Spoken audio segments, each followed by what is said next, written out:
बोलिए प्रेम से श्री सद्गुरु महाराज।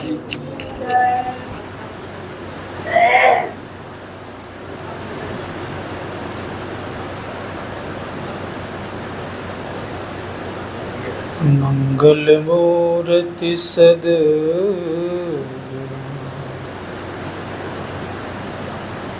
मिलवै सर्वाधार,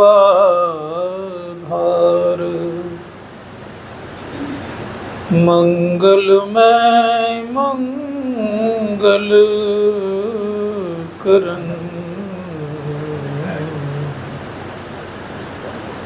बिनवावर। धन्य धन्य सद्गुरु सखदार, महिमा कही न जाय, जो कछु कहूँ तुम्हारी कृपा, मोते कछु साय। बोलिए प्रेम से श्री सद्गुरु महाराज की जय।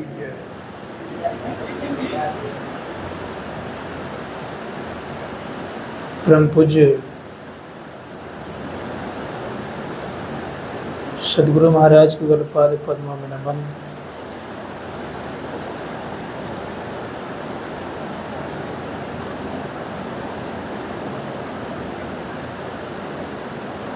संत सद्गुरु महर्षि नहीं परमहंस जी महाराज के मस्तिष्क स्वरूप महर्षि संत परमहंस जी महाराज को भी बारंबार प्रणाम। समस्त सूक्ष्म रूप से विराजमान संत महात्मा गण, देवगण,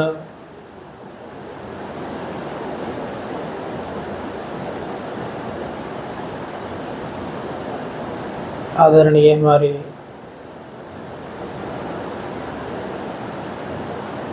प्रोफेसर विजय कुमार जी, उपस्थित सभी धर्म प्रेमी सज्जनों, माताओं,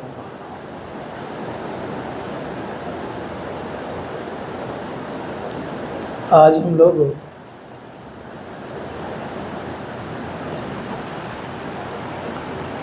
शुरुआत करने हेतु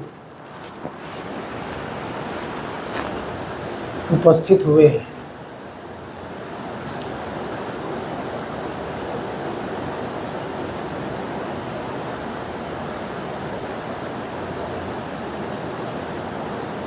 शायद आज के बाद कल और कल के बाद परसों, अर्थात ध्यानाभ्यास कहा जाए। आज अमावस्या दिन नहीं, कल से क्या हो जाएगा? कल प्रेवा हो जाएगा। मतलब प्रथम दिन को प्रेवा बोलता है। तो अमावस्या कब होता है? जब अंधकार ही अंधकार रहता है। अंधकार को भगाने के लिए प्रथम चंद्र का उगना अनिवार्य है कि नहीं? अगर प्रथम चंद्र का उदय नहीं होगा फिर पूर्णिमा भी होना संभव, इसलिए प्रथम चंद्र की बड़ी आवश्यकता है। संत महात्मा गण कहते हैं कि जो प्रथम दिन आ जाते हैं तो उनके जीवन में धीरे धीरे एक न एक दिन पूर्णता आ ही जाती है। और जो प्रथम दिन में है ही नहीं तो उनकी पूर्णता होगी क्या? इसीलिए संत महात्मा गण कहते हैं कि चंद्रमा के प्रथम दिन होना अति आवश्यक है।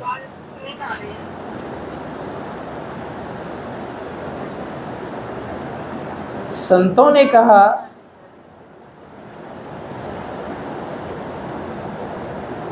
कि जीवन में अगर कल्याण चाहिए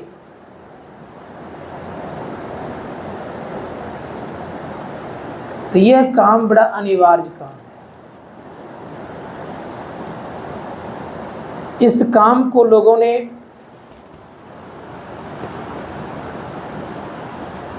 यूं कहा जाए कि लोग सेकेंडरी मानते हैं। नहीं, संसार के कामों को बड़ा ही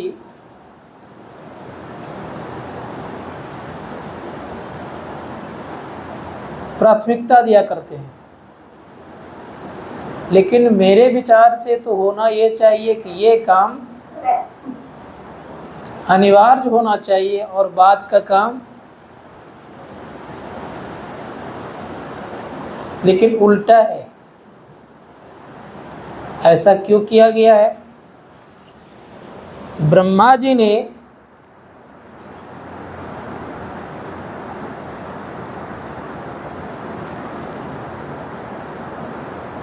हम लोगों को उल्टा बनाया भी है। कहेंगे कैसे? दूसरों की बुराई को हम देखते हैं कि नहीं? अपनी बुराई देखने की क्षमता क्या है? अपनी बुराई कोई नहीं देख सकते। बड़ा सुंदर शब्द कहा कि बुरा जो देखन मैं चला, बुरा न मिलिया कोई, जो दिल खोजा आपना, मुझसे बुरा ना कोई। तो हम लोगों में बुराई है क्या? सबसे बड़ी बात यह कि बुराई हम लोगों में यह है कि मनुष्य के अंदर में अंधकार भरा पड़ा है और इसी अंधकार में रहने के कारण हम एक दूसरे का दोष देखते हैं, बुरा देखते हैं। इसी दोष को समाप्त करने के लिए, इस चीज को समाप्त करने के लिए, मिटाने के लिए हम लोगों को अनिवार्य रूप से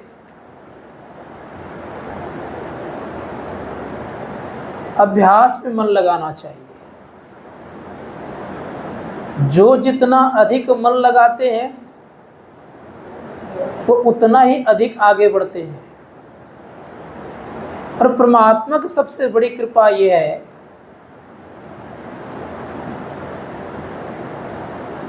कि हम लोग संत मत में जुड़ गए। परम पूज्य गुरुदेव से पूछा गया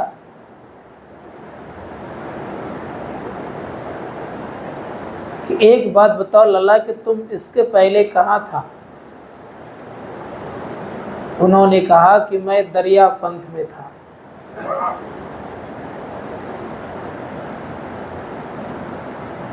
जब संत मत में आ गए तब पूछे हैं बाबा देवी साहब ने कि तुम इसके पहले कहाँ था? कहा कि दरिया पंथ में था। तब बाबा देवी साहब कहते अब तुम समुद्र मत में आ गया है। इस संत मत को समुद्र मत भी कहा जाता है। समुद्र में सारी नदियां आकर के विलीन हो जाती है। उसी प्रकार से संत मत में सभी प्रकार के आपको पूर्ण रूपेण से ज्ञान की प्राप्ति है। पूर्ण रूप से इस चीज को जानते हैं कि सभी पंथों का इसमें समावेश है। जितने प्रकार का पंथाई है सबों का इसमें ज्ञान भरा पड़ा है। और सबका ज्ञान कैसा है? तो शास्त्रकार कहते सबका ज्ञान है आत्म कल्याण करने वाला। आत्म कल्याण से तात्पर्य सब कोई चाहते कि मुझे निजात मिले, सुख मिले, शांति मिले, ये सब कोई चाहते हैं। आज ईसाई धर्म वाले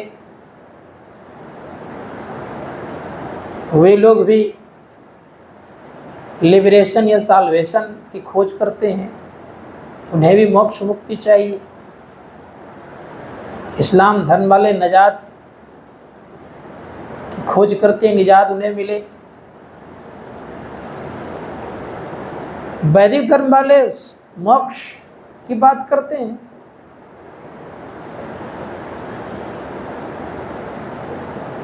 तो संतों ने कहा कि सबके पास है ये,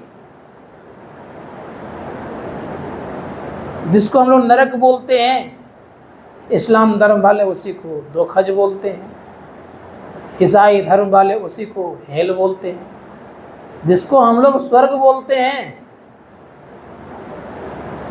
तो इस्लाम धर्म वाले उसी को बहिश्त बोलते हैं, फिर ईसाई धर्म वाले उसी को हेवन बोलते हैं, जिसको हम लोग मोक्ष बोलते हैं तो इस्लाम धर्म वाले निजात बोलते हैं, ईसाई धर्म वाले उसी को लिबरेशन या साल्वेशन बोलते हैं।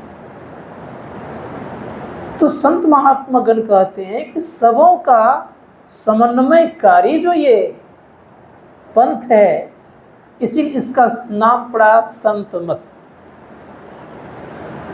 ऐसा नहीं है कि इस देश के ही संतों केवल बात होती है, सो बात नहीं है। जिन्होंने आत्म साक्षात्कार किया है उन्हें हम संत कहते हैं, उनकी बात रखी जाती है और उनके जो ज्ञान है उनके ज्ञान को बताया जाता है।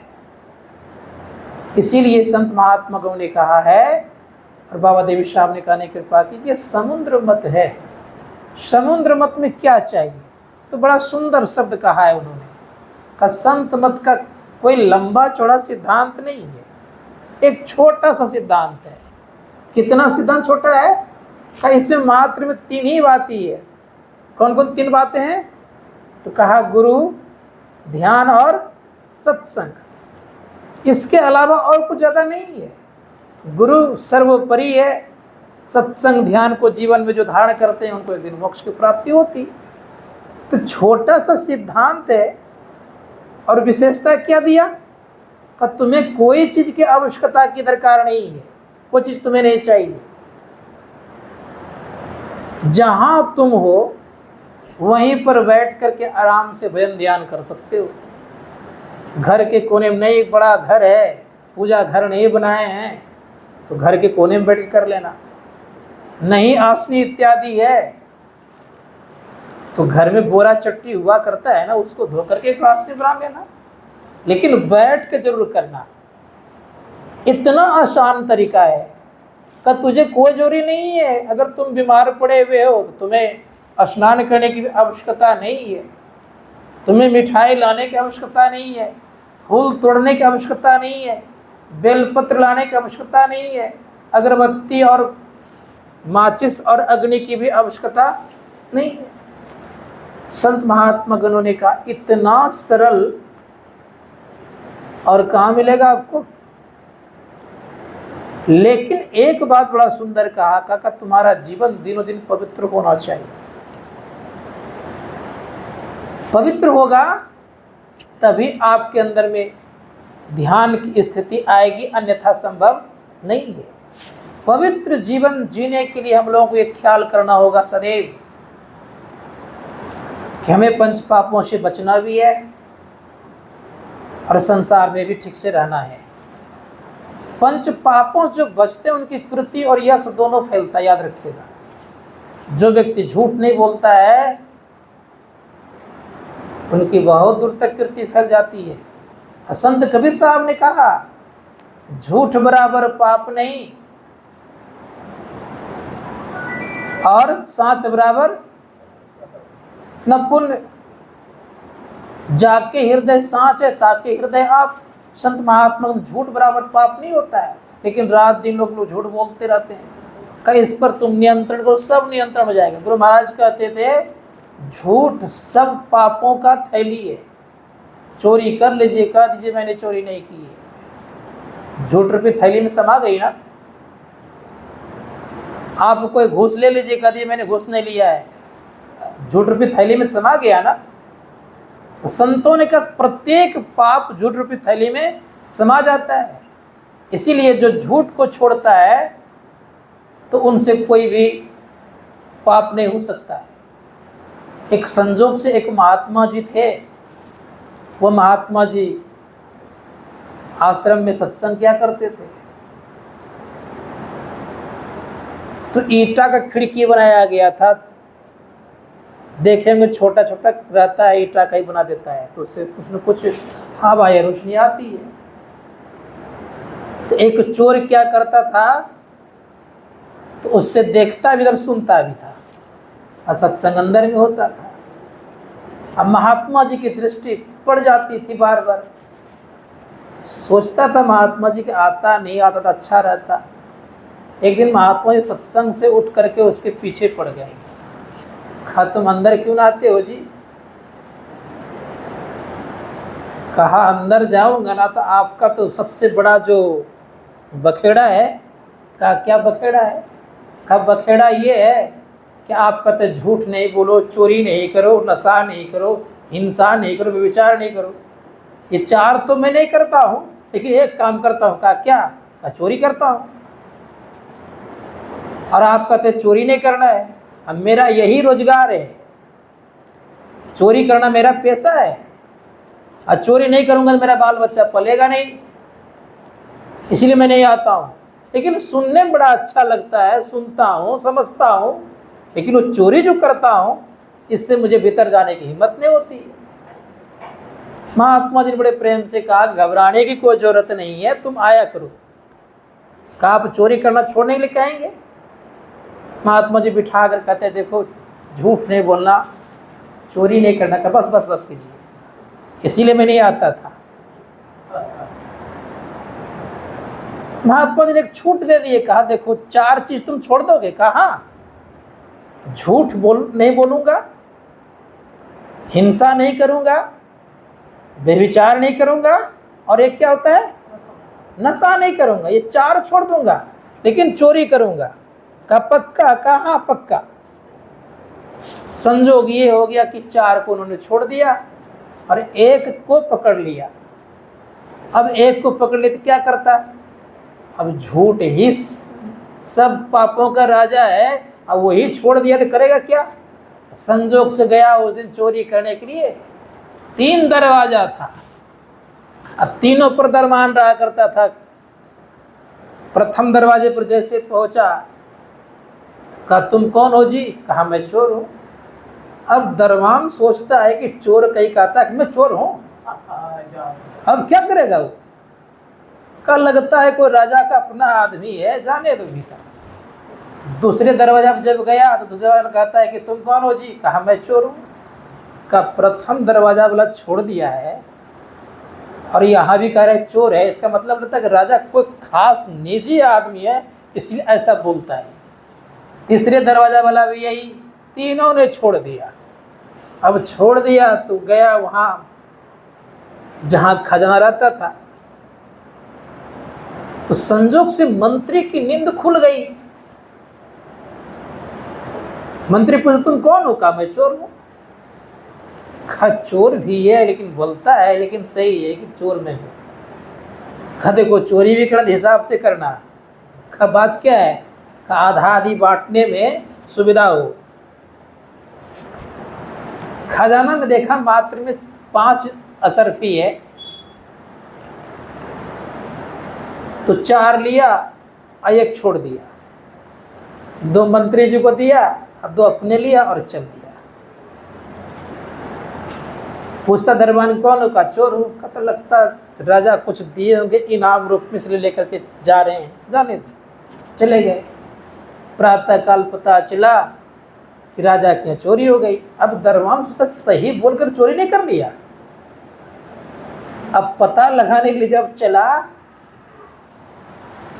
तो चोर सच में पकड़ा गया, हाजिर किया गया। कहा तुम चोरी किया? कहा हाँ मैंने चोरी किया है। राजा सोचने लग गए कि एक तो चोर है और झूठ नहीं बोल रहा है कि मैं चोरी किया हूं। कहा कितना तुमने चुराया है? कहा मैंने 4 चुराया है, 2 मेरे पास है, 2 आपके मंत्री के पास है। अब राजा सोचने लग गए कि चोर होकर के झूठ नहीं बोलता है और ये मंत्री पद पे होकर झूठ बोल रहा है, इससे अच्छा तो लगता है कि चोर ही ठीक है, ये मंत्री ठीक नहीं है। मंत्री को हटाया और उस स्थान पे चोर को बिठाया और वो मंत्री बन गए। क्या किया उन्होंने? एक झूठ को छोड़ा। कहाँ पहुंच गए? वो थे चोर, लेकिन पहुंच कहाँ गए?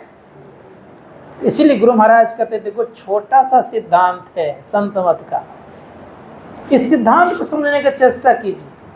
जो गुरु और ध्यान सत्संग करते रहते हैं उनका जीवन सदा के लिए सार्थक बन जाता है। इसीलिए आज हम लोग ये संकल्प लें कि 5 टाइम ध्यानाभ्यास होता है और 3 टाइम सत्संग। मनोयोग पूर्वक कोशिश करें कि मन में अधिक मंत्रावृत्ति हो, अनावश्यक बातें ना करें, संयमित पूर्वक जिंदगी जिए। इतना ही हम लोग भोजन भी करें कि ज्यादा नींद भी ना आवे, ये भी ख्याल रखना पड़ेगा। इन्हें कहेगा बाबा कम खिलाएंगे, सो बात नहीं है, खिलाओगे तो पूरा पूरा, लेकिन आप इतना ही अपने आप को नियंत्रण बनाएं कि नींद भी नहीं आवे आदि। सोने वक्त, ध्यान करने वक्त हमें आलस्य और प्रमाद अधिक ना सतावे। दूसरी बात यह है कि हमारा जीवन सोना उठना बैठना एक संयमित हो। और एक बात मैं बताना चाहूँगा, ध्यानाभ्यास के क्रम में मोबाइल की जो स्थिति बनती है, अगर आपको लगता है कि मुझे इसके बिना रहा नहीं जाता है तो साइलेंट मोड में रखिएगा सब कुछ। अगर रह सकते हैं घर के परिवार से बात किए बिना, तब तो समझूंगा कि बढ़िया से आप लोग ध्यान व्यान करने आए हैं। तो परिणाम ये होना चाहिए कि मनोयोग पूर्वक बिना बात किए भी रहने की चेष्टा करिएगा और समय पे खोल करके बात कर लीजिएगा। हर वक्त फोन आना भी ध्यानाभ्यास में बाधा है, याद रखिएगा। इसलिए इन सब चीज़ों पर ध्यान देते हुए एक संयमित जिंदगी हम लोग इस तरह जिए। और जो रोज़ आना जाना करेंगे उनके लिए बोल रहा हूँ, थोड़ा सा उनके लिए बोलना ये है, वो घर में संयमित जिंदगी जिएंगे और खान पान पे थोड़ा नियंत्रण रखेंगे। घर में ऐसे मान लें खूब सुंदर सुंदर सब्जियां बनती है, किन्हीं घर में तो ऐसी स्थिति है कि बिना लहसुन प्याज को खा नहीं सकते। तो ऐसे थोड़ा साइड करते हुए, दरकिनार करते हुए सात्विक आहार लेंगे और प्रयास करेंगे कम से कम, लोकल वाले कर रहा हूँ कि कम से कम से ये ख्याल होना चाहिए कि 4 टाइम तो अवश्य भाग लें। नहीं 4 टाइम ले पा रहे हैं तो 3 को तो अनिवार्य कर दें। और सामूहिक ध्यानाभ्यास में बल मिलता है, याद रखिएगा। उदाहरण देता हूँ क्यों बल मिलता है। कमजोर विद्यार्थी रहता है ना, उसको पढ़ने वाले से तेज पढ़ने वाले संग करा दीजिएगा, देखिएगा वह व्यक्ति, निश्चित याद रखिएगा तो वे अधिक तेज हो जाएंगे कुछ दिन में। कम खुराकी वाला आदमी हो, कम खाने वाला आदमी हो, ढेर खाने वाले के संग करा दीजिए, देखिए कुछ भी खाएगा ना, अच्छा थोड़ा सा आप भी लीजिए, थोड़ा सा आप भी लीजिए। इस तरह से करते करते करते उसको ढेर खिलाना शुरू कर देगा। उसी प्रकार से देखने के बाद लगता है 1 घंटा ये बैठ गया है, मैं इससे कम क्यों रहूँगा, ये भावना जब आ जाएगी तो 1 घंटा के बदले आप भी कोशिश करेंगे मैं 2 घंटा बैठूँगा। तो ये प्रयास कीजिएगा, और प्रयास से क्या नहीं होता है। संत महात्मा गण कहते हैं, करत करत अभ्यास ते जड़मति होत सुजान, रसरी आवत जात पर सिल पड़ परत निशान। ये देखना होगा। दूसरी बात यह, इधर उधर की बातें नहीं करेंगे, आग्रह करूँगा यही, इधर उधर की बातें ना करते हुए जिस काम हेतु हम लोग यहाँ आए हैं उसी काम में लगे रहेंगे, भजन ध्यान करते रहेंगे और जप पर ज़्यादा बल देंगे। जप और मानस ध्यान, गुरु महाराज के प्रवचन में है कि जिनका जप और मानस ध्यान चलते फिरते हो जाता है उनके लिए दृष्टि योग आसान हो जाता है। इसीलिए चलते फिरते हम लोग जप करने का प्रयास करेंगे। यहाँ तक कोशिश करिएगा कि इशारा में बात करके हम लोग काम कर लें। ऐसा वातावरण बनाइएगा कि हम लोगों को लगे कि हाँ ध्यानाभ्यास हो रहा है। हम लोगों को याद है रामेश्वरम में जब कार्यक्रम हुआ था तो वहाँ के जो धर्मशाला के जो मैनेजर थे और डायरेक्टर थे उन लोगों ने कहा कि इस तरह कार्यक्रम आइंदा तक यहाँ पर कभी हुआ ही नहीं था। मैंने पूछा सो क्या बात है? का इतना साइलेंस अर्थात इतना शांतिपूर्ण कार्यक्रम आइंदा मैंने नहीं देखा। और यहाँ तक आप लोगों की प्रशंसा की गई थी, बता दूं मैं आपको कि हमारे यहाँ बड़े बड़े लोग आए लेकिन धूम धड़ाम खूब होते रहता था, अशांति लगती थी, लेकिन आपके कार्यक्रम से हम लोग को पता भी नहीं चला कि इतने लोग हैं और इतने सुंदर ढंग से एक सप्ताह बीत जाएगा।